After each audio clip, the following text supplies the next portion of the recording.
मेरी उम्र लगभग 62 बरस हो चुकी है। मेरी पत्नी कई साल पहले ही इस दुनिया को छोड़ गई थी। मैं रामलाल का एक ही बेटा हूं। शादी करने के बाद मैं सऊदी अरब चला आया। यहां मेरी एक अच्छी जॉब है जिससे मैं अपना और अपने घर का खर्चा अच्छे से चला रहा हूं। शादी के कुछ ही समय बाद मैं अपनी बीवी को गांव में पिताजी के पास छोड़कर सऊदी अरब चला गया। अब घर में सिर्फ मेरे पिताजी और मेरी बीवी पूजा ही रहते हैं। मेरा शौहर साल में एक दफा ही घर आता है। हम दोनों अकेले ही घर में रहते हैं। यहां बैठो, मुझे तुमसे एक जरूरी बात करनी है। बेटी, मैं अकेला रह रहकर बहुत थक गया हूं। अब ये तन्हाई बर्दाश्त नहीं होती। सोच रहा हूं दोबारा शादी कर लूं। अरे ससुर जी, इस उम्र में आपसे कौन शादी करेगा? आप अकेले कहां हैं? मैं तो आपके साथ हूं। तुम घर में जरूर हो, लेकिन दिल को खुश करने वाला कोई नहीं है। यह तन्हाई बहुत काट खाने को दौड़ती है। ससुर जी, मेरे होते हुए आप ऐसी बातें क्यों कर रहे हैं? मैं भी समझती हूं कि अकेले रहने का दुख कैसा होता है। आर्यन को सऊदी अरब गए हुए बहुत दिन हो चुके हैं। वो तो साल में बस एक बार ही लौटता है। मैं भी अक्सर अपने आप को अकेला और खाली महसूस करती हूं। बेटी पूजा, अब मैं पहले जैसा जवान नहीं रहा। जब तुम्हारी सास जिंदा थी तो हम दोनों एक दूसरे को खुश रखते थे। हम दोनों एक दूसरे का सहारा थे, मगर अब वो दिन सिर्फ यादें बनकर रह गए हैं। ससुर जी, आप यह क्यों कहते हैं? आप अभी भी किसी जवान आदमी की तरह लगते हैं। बस थोड़ी देर रुक जाइए, मैं आपके लिए कुछ खास लेकर आती हूं। अरे, ये क्या ले आई हो? क्या यह मुझे फिर से ताकतवर बना देगी? क्या इसे पीने से मेरी जवानी वापस आ जाएगी? शायद आपने बिल्कुल सही पहचाना। मैंने इसमें एक खास दवा मिलाई है। जैसे ही आप इसे पी लेंगे, आपके अंदर वही पुरानी तखत लौट आएगी। कैसी दवा है ये? कौन सी जदुई चीज है जो मेरी जवानी वापस ला सकती है? पहले आप पी लीजिए, फिर इसका असर खुद देख लीजिए। अच्छा खासा काम बन चुका था। बीटे के फोन ने सब कुछ बिगाड़ दिया। पूजा, मैं 2-3 दिन के अंदर ही घर आ रहा हूं। क्या? आप तो साल में सिर्फ एक बार आते हैं, फिर अचानक आप कैसे आ रहे हैं? हमारे ऑफिस में अगले 2 महीने के लिए काम बंद है, तो मैंने सोचा घर आकर सबके साथ वक्त गुजारूं। ठीक है, ये तो बड़ी खुशी की बात है। मेरे पिताजी कैसे हैं? आपके पिताजी तो अभी कमरे के अंदर ही मुझे बुला रहे थे। अब बहुत लेट हो चुकी है, अब तुम जाके सो जाओ। बेटी, आज मैं खुद को बहुत हल्का और खुश महसूस कर रहा हूं। कल जो तुमने दूध वाली चाय दी थी, उसका जायका तो कमाल का था। अच्छी बात है सासर जी, आपको दवाई वाली चाय पसंद आई। सासर जी, आर्यन ने रात फोन किया था और बताया कि वो 2-3 दिन में घर वापस आ रहा है। ये तो खुशी की खबर है, मगर आर्यन के आने पर ना ही उसकी बीवी खुश थी और ना ही उसका बाप। कल जो तुमने मुझे चाय पिलाई थी, उससे मुझे बहुत अच्छा महसूस हुआ। तक मिली। आज भी वही चाय पिला दो। क्यों नहीं सासर जी? भाऊ, अब मैं फिर से जवान हो गया हूं। भाऊ, मेरे पास आओ।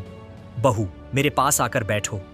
तुमने जो चीज मुझे पिलाई है, अब तो मुझे शादी करनी ही पड़ेगी। पहले मैं खुद को कमजोर और बूढ़ा महसूस करता था, लेकिन अब मेरे अंदर तक आ गई है।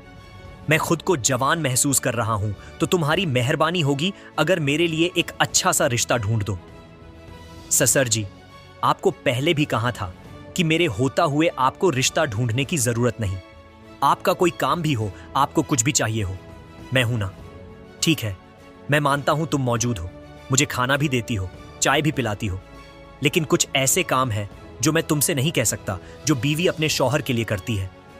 आपका जो भी काम होगा मैं करूंगी। आपको शादी करने की जरूरत नहीं है।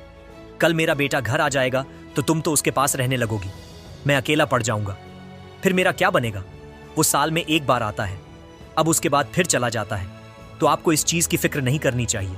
ठीक है, कल मेरा बेटा आ जाएगा, तो जो कुछ भी करना है आज कर लेते हैं। कल से तुम सारा वक्त अपने शौहर को देना। क्यों नहीं सासर जी? क्या करना है मुझे बताएं, मैं तैयार हूं। मैं तुम्हारे साथ सोना चाहता हूं। अगर तुम राजी हो तो मैं कब की राजी हूं। सिर्फ आपके मुंह से यह बात सुनना चाहती थी। इतने में दरवाजे की घंटी बजी। बाहर जाकर देखा तो आर्यन आ गया था। पूजा अपने शौहर को देखकर खुशी से उसके गले लग गई। घर का माहौल कई दिनों बाद खुशियों से भर गया। अगले ही दिन आर्यन ने अपने वालिद और बीवी से कहा, हम तीनों दिल्ली चलते हैं, कुछ दिन घूम फिर भी लेंगे और साथ वक्त भी गुजारेंगे। चंद दिन बाद तीनों दिल्ली के लिए निकल गए। आर्यन ने वहां एक बड़ा सा मकान किराए पर ले रखा था। वह सब उस घर में आराम से रहने लगे। एक दिन आर्यन ने अपने पिताजी से कहा, हम दोनों मियां बीवी आज शाम को बाहर घूमने जा रहे हैं। यह सुनकर रामलाल जरा खफा सा होकर बोला, और मुझे अकेला छोड़कर मैं क्या करूंगा यहां अकेला बैठकर।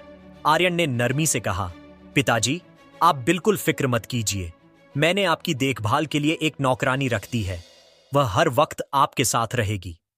रामलाल ने थोड़ी देर सोचा, फिर कहा, बेटा यह पुराना फोन अब मेरे किसी काम का नहीं रहा, इसमें ना इंटरनेट चलता है ना अच्छी तरह बात, मुझे भी एक नया स्मार्टफोन ले दो ताकि वक्त गुजारी कर सकूं। उसने जेब से कुछ पैसे निकालकर बेटे के हाथ में रख दिए। आर्यन ने फौरन बाजार जाकर एक नया स्मार्टफोन खरीदा और वालिद के हवाले करते हुए बोला, लीजिए पिताजी, अब आप दुनिया की हर चीज देख सकते हैं, चाहे तो वीडियो चाहे तो खबरें, सब आपके हाथ में। आर्यन और पूजा तो घूमने के लिए निकल गए, मगर घर में अब सिर्फ रामलाल और नौकरानी शीला रह गए। कुछ दिन बाद शाम के वक्त रामलाल सोफे पर बैठा नया फोन चला रहा था। उसने पहली बार इंस्टाग्राम खोला और वीडियो देखने लगा। अचानक एक लड़की की वीडियो सामने आई जिसमें वह अपना मोबाइल नंबर भी बता रही थी। रामलाल ने लम्हा भर की हिचकिचाहट के बाद फौरन नंबर कॉपी किया और लड़की को कॉल मिला दी। दोनों में बातचीत शुरू हो गई। रामलाल ने झिझकते हुए कहा, बेटी तुम बहुत खूबसूरत लगती हो, तुम्हारी मुस्कुराहट दिल को छू लेती है। उसकी बात सुनकर इंस्टाग्राम वाली लड़की हंस पड़ी और जरा मुतासिर भी हुई। फिर दोनों के दरमियान लंबी बातचीत का सिलसिला शुरू हो गया। रफ्ता रफ्ता वो लड़की भी उस बूढ़े शख्स को पसंद करने लगी। चंद दिन बाद फोन पर बात करते करते रामलाल ने लड़की से कहा, अगर तुम चाहो तो मेरे घर आ सकती हो, मैं तुमसे मिलकर खुशी महसूस करूंगा। उसने फौरन अपना घर का पता भी दे दिया। कुछ दिन बाद वह इंस्टाग्राम वाली लड़की वाकई रामलाल के घर आ पहुंची। दरवाजे पर दस्तक सुनकर जब रामलाल ने दरवाजा खोला तो सामने एक जवान सजीवरी लड़की खड़ी थी। वो अंदर आई तो राम 62 साल की उम्र के बावजूद वो अपने आप को आईने में जवान दिखाने की कोशिश कर रहा था। लड़की हंसते हुए बोली, तो क्या आप मुझे बियर नहीं पिलाएंगे? रामलाल ने जरा भी देर ना की, फौरन फ्रिज से 2 बोतलें निकाल लाया। दोनों आमने सामने बैठकर बियर पीने लगे। माहौल हल्का फुल्का और कहकाहों से भर गया। कुछ देर बाद इंस्टाग्राम वाली लड़की ने नजरें झुकाते हुए कहा, क्यों ना हम दोनों किसी होटल चलें, वहां ज्यादा मजा आएगा। रामलाल ने जरा हिचकिचाहट के साथ कहा, लेकिन यह जगह भी तो बुरी नहीं है। लड़की ने शौक अंदाज में मुस्कुराकर कहा, होटल की बात ही कुछ और होती है, वहां कोई रोकने टोकने वाला नहीं होगा। रामलाल आखिरकार मान गया। उसने नौकरानी शीला को आवाज दी और बोला, हम दोनों बाहर जा रहे हैं, घर का ख्याल रखना और यह बात किसी को मत बताना। वो दोनों कार में बैठकर सीधे शहर के एक बड़े होटल पहुंचे। वहां जाकर एक कमरा बुक करवाया और अंदर दाखिल हो गए। कमरे में पहुंचकर लड़की ने शौक लहजे में कहा, कैसा लग रहा है आपको यहां आकर? रामलाल ने दिल की गहराइयों से जवाब दिया, पहली बार मुझे ऐसी लड़की मिली है जो मेरा ख्याल रख रही है, जो मुझे खुश करने की कोशिश कर रही है। मैं तो खुद को खुशनसीब समझ रहा हूं। इंस्टाग्राम वाली लड़की ने कहकहा लगाया और बोली, यही तो मेरा काम है, खुश करना, लेकिन इसके बदले में मुझे ढेरों पैसे चाहिए। रामलाल ने हंसते हुए कहा, मेरे पास बहुत पैसा है, जितना चाहो ले लो, बस मेरा साथ देती रहो। फिर वह दोनों करीब आ गए और रिश्ते की हदें पार कर बैठे। कुछ देर बाद लड़की ने संजीदगी से कहा, मैं तुमसे शादी करने के लिए तैयार हूं। दोनों अपनी बातों में मशरूफ ही थे कि अचानक रामलाल के फोन पर कॉल आ गई। दूसरी तरफ उसका बेटा आर्यन था, जिसने सख्त लहजे में कहा कि फौरन घर वापस आ जाइए। रामलाल घबरा गया। उसने जल्दी से कमरा छोड़ा और सीधा घर की तरफ रवाना हो गया। घर पहुंचते ही आर्यन ने गुस्से से पूछा, पिताजी, आप इस उम्र में भी शादी की बात कर रहे हैं, यह सब क्या है? रामलाल ने सख्त लहजे में जवाब दिया, मेरी मर्जी है, शादी करूं या ना करूं, यह पैसा मेरा है। और रही बात उम्र की, तो अभी मैं इतना भी बड़ा नहीं हुआ। कान खोलकर सुन लो, यह घर मेरा है और यहां सिर्फ मेरी मर्जी चलेगी। यह कहकर रामलाल दरवाजा जोर से बंद करता हुआ कमरे में चला गया और माहौल में तल्खी भर गई। राजीव अपनी बीवी पूजा से फिक्रमंद लहजे में कहता है, ये देखो पूजा, पिताजी इस उम्र में भी शादी की जिद कर रहे हैं। मुझे डर है कि ना जाने कल को वो हमारे लिए कोई नई मुसीबत ले आएंगे। उधर रामलाल सीधा होटल में उस लड़की रिया इंस्टाग्राम वाली लड़की के पास पहुंचा और बेकरारी के साथ बोला, जल्दी से मुझसे शादी कर लो, मैं अब और इंतजार नहीं कर सकता। लड़की ने बिना झिंझ कहा, मैं तो पहले से ही तैयार हूं। रामलाल ने घड़ी की तरफ देखते हुए कहा, लेकिन अभी तो बहुत रात हो चुकी है, चलो घर चलते हैं, सुबह कोर्ट जाकर शादी कर लेंगे। रात गए वह दोनों घर लौट आए। कमरे में जाकर रामलाल ने फिर फोन पर लड़की से बात की और एतबार भरे लहजे में कहा, कल सुबह हम दोनों कोर्ट मैरिज करेंगे। अगली सुबह रामलाल बड़े एहतमाम से तैयार होकर घर से निकलने ही वाला था कि आर्यन ने उसे रोक लिया। उसने परेशानी भरे लहजे में कहा, पिताजी, आप जो करने जा रहे हैं वह बिल्कुल गलत है। यह लड़की अच्छी नहीं है, यह आपको बर्बाद कर देगी।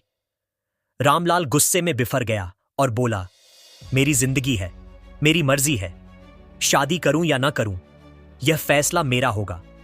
तुम कौन होते हो मुझे रोकने वाले?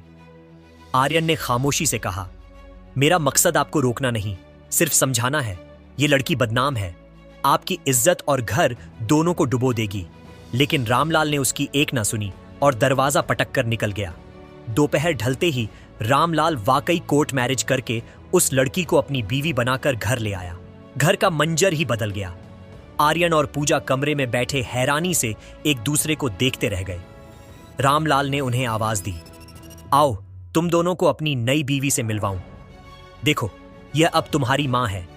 इंस्टाग्राम वाली लड़की रिया ने हंसते हुए कहा, जी हां, मेरा भी एक बड़ा बेटा और बहू है। आर्यन के चेहरे पर सदमा और खामोशी छा गई। रामलाल ने पूजा की तरफ देखकर कहा, बहू, हम दोनों अपने कमरे में जा रहे हैं, खाना वहीं ले आना। शाम को रिया ने खुशी से कहा, आज हमारी शादी का पहला दिन है, इस खुशी में खाना होटल में खाते हैं। वह दोनों फिर होटल गए, कमरा बुक करवाया और रात वहीं गुजारी। सुबह जब आर्यन ने बाप के कमरे में झांका तो कमरा खाली मिला। उसका दिल डूब गया। थोड़ी देर बाद पूजा ने चाय लाकर दी। तभी रामलाल अपनी नई बीवी के साथ वापस आया और सीधा कमरे में चला गया। कमरे के अंदर रिया ने शौक लहजे में कहा, मुझे आज शॉपिंग पर जाना है, खरीदारी भी करनी है। रामलाल ने फौरन जेब से पैसे निकालकर उसके हाथ पर रख दिए। यह सब मंजर आर्यन ने अपनी आंखों से देखा। वो गुस्से से अपनी बीवी से बोला, यह लड़की पिताजी को तबाह कर देगी। ये रोज नए नखरे निकालेगी, कभी होटल, कभी जेवरात, कभी खरीदारी। पिताजी आखिर कब तक यह सब बर्दाश्त करेंगे? आर्यन ने हिम्मत करके सीधा बाप के कमरे में जाकर रिया से कहा, मेरे पिताजी तुम्हारे हर नखरे उठाते रहेंगे, कभी होटल लेकर जाते हैं, कभी तुम्हें खरीदारी के लिए पैसे देते हैं। आखिर यह सब कब तक चलेगा? ये सुनते ही रामलाल गुस्से से आग बगोला हो गया और चिल्लाया, आर्यन, ये मेरी बीवी है और ये तुम्हारी मां है। इसने तुमसे पैसे नहीं मांगे, पैसे तो मैंने अपनी खुशी से दिए हैं। तुम होते कौन हो हिसाब लेने वाले? इंस्टाग्राम वाली लड़की रिया भी दरमियान में बोल पड़ी, हां, और सुन लो सब, हम दोनों ने कोर्ट में शादी की है, अब मैं इस घर की मालकिन हूं। यह सुनकर माहौल मजीद तल्ख हो गया। रामलाल ने पूजा को बुलाकर कहा, बहू, अपने शौहर को कमरे में ले जाओ, उसे समझाओ कि मुझे और मेरी बीवी को तंग ना करें। पूजा खामोशी से आर्यन को अपने कमरे में ले गई। उधर रामलाल और रिया शराब की बोतल खोलकर एक दूसरे के साथ बैठ गए। बीच बीच में रिया तंजिया लहजे में कहने लगी, तुम्हारा बेटा तुमसे किस लहजे में बात कर रहा था? बेहतर यही है कि आर्यन और उसकी बीवी को घर से निकाल दो। आखिर यह घर तुम्हारा है, यह तुम्हें क्या देता है? बस तुम्हारे फैसलों पर सवाल उठाता है। रामलाल ने नशे में डूबी आंखों से उसे देखा और कहा, तुम बिल्कुल सही कह रही हो, तुम वाकई बहुत समझदार बीवी हो। दूसरी तरफ कमरे में बैठे आर्यन ने पूजा से कहा, चंद दिन बाद मुझे फिर से सऊदी अरब जाना है, लेकिन मुझे तुम्हारी और पिताजी की फिक्र खाए जा रही है। यह लड़की पिताजी को बर्बाद कर देगी। पूजा आह भरते हुए बोली, हां, अगर मां जी आज जिंदा होती तो हमें यह दिन कभी ना देखने पड़ते। खैर, तुम फिक्र मत करो, मैं पिताजी का ख्याल रखूंगी। फिर वो किचन में जाने से पहले ससुर के कमरे के दरवाजे पर गई और आहिस्ता से कहा, पिताजी, मैं आर्यन के लिए चाय बनाने जा रही हूं, सोचा आपसे भी पूछ लूं। लेकिन उससे पहले कि रामलाल कुछ बोलता, रिया ने तेजी से कहा, हां हां बहू, हमारे लिए भी चाय ले आना। पूजा ने चुपचाप चाय बनाई और ससुर के कमरे में जाकर टेबल पर रख दी। फिर वापस आकर शौहर को चाय थमाई और धीरे से बताया। पिताजी और वह लड़की कमरे में बैठकर बियर पी रहे थे। आर्यन ने दांत पीसते हुए कहा, क्या? पहले पिताजी अकेले पीते थे, अब उसके साथ मिलकर बस सुबह होते ही फैसला होगा, या तो हम इस घर में रहेंगे या वो लड़की। रात को नौकरानी शीला ने खाना बनाकर डाइनिंग टेबल पर लगा दिया। आर्यन और पूजा ने साथ बैठकर खाना खाया। फिर आर्यन ने नौकरानी से कहा, पिताजी और उस औरत का खाना कमरे में पहुंचा दो। शीला ने खाना ट्रे में रखा और कमरे में दे आई। अंदर का मंजर देखकर वह भी हैरान रह गई। रामलाल और रिया दोनों नशे में धुत थे। रामलाल ने लड़खड़ाते लहजे में शीला से कहा, सुनो, आज से अपनी नई मालकिन का खास ख्याल रखना। शीला खामोशी से वापस आ गई। आर्यन और पूजा भी थके हारे अपने कमरे में सो गए। अगली सुबह जब सूरज निकला तो आर्यन पहले ही जागकर परेशान बैठा था। पूजा ने चाय पकड़ा दी तो उसने फैसला लहजे में कहा, आज सब कुछ साफ हो जाएगा, या तो हम इस घर में रहेंगे या फिर वह लड़की, आज ही फैसला होगा। इतने में कमरे से रामलाल और वह लड़की उठकर बाहर आई। रामलाल ने बहू को आवाज दी, पूजा बेटी, हमें भी चाय देना। पूजा ने चाय कप में डालकर ससुर के हाथ में दी। उस वक्त इंस्टाग्राम वाली लड़की रिया मुस्कुराते हुए बोली, आपकी बहू तो बड़ी नेक है। और सुनो पूजा, आज हम दोनों दोपहर का खाना होटल में खाएंगे। ये बात आर्यन ने भी सुन ली। वो गुस्से से फट पड़ा, पिताजी, ये रोज का तमाशा कब तक चलेगा? आप हर दिन होटल में खाने जाते हैं, जो ये औरत कहती है आप वहीं करते हैं। क्या अब आप अपनी जिंदगी का सारा इख्तियार इसी के हाथ में दे बैठे हैं? वैसे भी चंद दिन बाद मैं वापस सऊदी अरब चला जाऊंगा, फिर आपका क्या होगा? रामलाल का चेहरा लाल हो गया। वो तेज आवाज में बोला, आर्यन, अगर तुम्हें इतनी तकलीफ है तो अपनी बीवी को लेकर चले जाओ। यह लड़की मेरी बीवी है और यह घर मेरा है। मैं अपने खर्चे अपनी पेंशन से पूरे करता हूं। तुम्हें अब यहां रहने की जरूरत नहीं। आज से तुम दोनों मेरे घर से निकल जाओ और याद रखना, दोबारा पलटकर मत आना। आर्यन का दिल दहल गया, मगर उसने जिद्दी करते हुए कहा, ठीक है पिताजी, हम अभी चले जाते हैं, लेकिन याद रखना, यह लड़की आपकी जिंदगी बर्बाद कर देगी। आज जो फैसला आपने किया है, कल उसी पर पछताएंगे। इंस्टाग्राम वाली लड़की रिया कमरे के कोने में खड़ी यह सब सुन रही थी। वो कह कहा लगाते हुए बोली, अरे यह क्या, आप दोनों बाप बेटे आपस में लड़ रहे हो। अगर मेरी वजह से झगड़ा है तो मैं ही चली जाती हूं। रामलाल ने फौरन हाथ उठाकर कहा, नहीं, तुम क्यों जाओगी? ये दोनों जाएंगे। आर्यन और पूजा, अभी इसी वक्त मेरा घर छोड़ दो। आर्यन के दिल पर खंजर सा चला, मगर पूजा ने उसका हाथ थाम कर कहा, चलो, आज से हम इस घर में नहीं रहेंगे। वो दोनों अपने कमरे में गए। पूजा ने बैग निकाला और कपड़े समेटने लगी। उसने भराई आवाज में कहा, आर्यन, हम दोनों कहां रहेंगे? ये घर तो अब हमारा नहीं था। आर्यन ने थकी हुई आवाज में जवाब दिया, अब बस एक ही रास्ता है, हम दोनों सऊदी अरब लौट जाते हैं। पिताजी ने खुद ही हमसे रिश्ता तोड़ लिया है। पूजा की आंखों में आंसू थे। वो धीरे से बोली, लेकिन पिताजी का क्या होगा? आर्यन ने दर्द भरी मुस्कुराहट के साथ कहा, पिताजी ने आज फैसला कर दिया है कि हम उनके लिए अजनबी हैं। अब ये घर उनका है, हम नहीं। दोनों ने बैग उठाया और खामोशी के साथ घर से निकल गए। दरवाजा बंद होते ही पूजा ने आखिरी बार घर की तरफ देखा, जैसे बरसों की यादों को अलविदा कह रही हो। वक्त गुजरता गया। आर्यन और पूजा सऊदी अरब लौट गए। उधर रामलाल अपनी नई बीवी के साथ अकेला रहने लगा। कभी दोनों घर में बैठकर बियर पीते, कभी होटल में खाने जाते। नौकरानी शीला रोज यह सब अपनी आंखों से देखती और दिल ही दिल में अफसोस करती। मगर एक दिन ऐसा वाकया हुआ जिसने रामलाल के पैरों तले जमीन खींच ली। शाम का वक्त था। रामलाल ने नौकरानी को आवाज दी, सुनो, हमारे लिए चाय बनाकर लाओ। इंस्टाग्राम वाली लड़की रिया मुस्कुराकर बोली, आज मैं आपको चाय बनाकर देती हूं। यह कहकर वो किचन में चली गई और नौकरानी शीला से कहा, तुम जाओ, आज सब मैं संभाल लूंगी। शीला खामोशी से कमरे से निकल गई। रिया ने जल्दी से चाय बनाई और उसमें बेहोशी की दवा मिला दी। रामलाल खुशी खुशी चाय पी गया। घूंट लेते ही बोला, वाह, आज की चाय तो कमाल की है। कुछ ही लम्हों में उसकी आंखें बोझिल होने लगी और वह बिस्तर पर जाकर सो गया। रिया ने मौका देखकर अलमारी खोली। सारा जेवर और नकदी बैग में भरा और दबे पांव घर से निकल गई।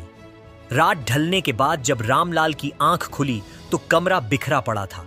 उसने इधर उधर देखा मगर रिया गायब थी। अलमारी खोली तो वहां खाली खाने थे, जेवरात और पैसे सब गायब थे। उसने घबराकर रिया को फोन किया लेकिन मोबाइल बंद था। नौकरानी शीला कमरे में आई तो रामलाल ने घबराहट में पूछा, वो कहाँ है? शीला ने जवाब दिया, बाबूजी, कल शाम उसने मुझसे कहा था तुम चली जाओ, खाना मैं खुद बनाऊंगी। यह सुनते ही रामलाल सर पकड़कर बैठ गया और सीधा पुलिस थाने जा पहुंचा। वहां इंस्पेक्टर के सामने रोते हुए बोला, साहब, इस लड़की ने मुझसे शादी का ढोंग रचाया, फिर कल रात चाय में नशा देकर मुझे बेहोश कर दिया और सारा जेवर और पैसा लूट कर भाग गई। इंस्पेक्टर ने सर्द लहजे में पूछा, उस लड़की की उम्र कितनी होगी? रामलाल ने शर्मिंदगी के साथ कहा, करीब 25 साल। इंस्पेक्टर हंस पड़ा और तंज करते हुए बोला, तुम्हारी 62 साल की उम्र है और तुमने 25 साल की लड़की से शादी कर ली? क्या तुम्हें समझ नहीं आई कि यह सब फरेब था? खैर, मैं रिपोर्ट दर्ज कर रहा हूं। रिपोर्ट दर्ज करके रामलाल वापस घर आया। उसका दिल बैठा जा रहा था। बार बार रिया को फोन करता मगर नंबर बंद मिला। उसी वक्त उसे अपने बेटे आर्यन की बातें याद आई, वही चेतावनी कि यह लड़की उसे बर्बाद कर देगी। नौकरानी शीला ने कहा, बाबूजी, अब अपने बेटे और बहू को सब सच बता दीजिए। रामलाल ने आह भरते हुए कहा, इंस्टाग्राम वाली के कहने पर मैंने आर्यन और पूजा के साथ नाइंसाफी की, पता नहीं वो मुझे माफ करेंगे या नहीं। उसने फौरन मोबाइल उठाया और आर्यन को कॉल कर दी। उधर आर्यन और पूजा सऊदी अरब में अपने घर में बैठे थे। फोन बजा तो आर्यन ने उठाया और सख्त लहजे में कहा, पिताजी, अब कौन सा हिसाब बाकी रह गया है? रामलाल की आवाज लरलज रही थी। बेटा, मैं माफी के काबिल नहीं रहा, लेकिन देर से ही सही। मैं मानता हूं कि मैंने बड़ी गलती की। मुझे और तुम्हारी मां जैसी बहू को माफ कर दो। उस लड़की ने मुझे धोखा दिया है। आर्यन ने तल्खी से कहा, पिताजी, अब हमें आपकी किसी नई शादी या धोखे की कहानी से कोई मतलब नहीं। आपने हमें जलील करके घर से निकाला था। हमारे और आपके बीच अब कोई रिश्ता बाकी नहीं रहा। यह सुनकर रामलाल का दिल टूट गया। उसकी आंखों से आंसू बहने लगे। उसने फोन पर पूजा से कहा, बहू, तुम ही अपने शौहर को समझाओ, मुझे माफ कर दे। पूजा ने धीमे लहजे में कहा, पिताजी, मैं आर्यन को समझाने की कोशिश करूंगी, लेकिन आपने जो किया है उसकी चोट बहुत गहरी है। रामलाल फोन बंद करने के बाद कुर्सी पर ढेर हो गया। उसने सोचा, जवानी के लालच में उसने अपनी इज्जत, अपना बेटा और बहू सब खो दिया। जिस लड़की को उसने बीवी बनाया वही उसे लूट कर चली गई।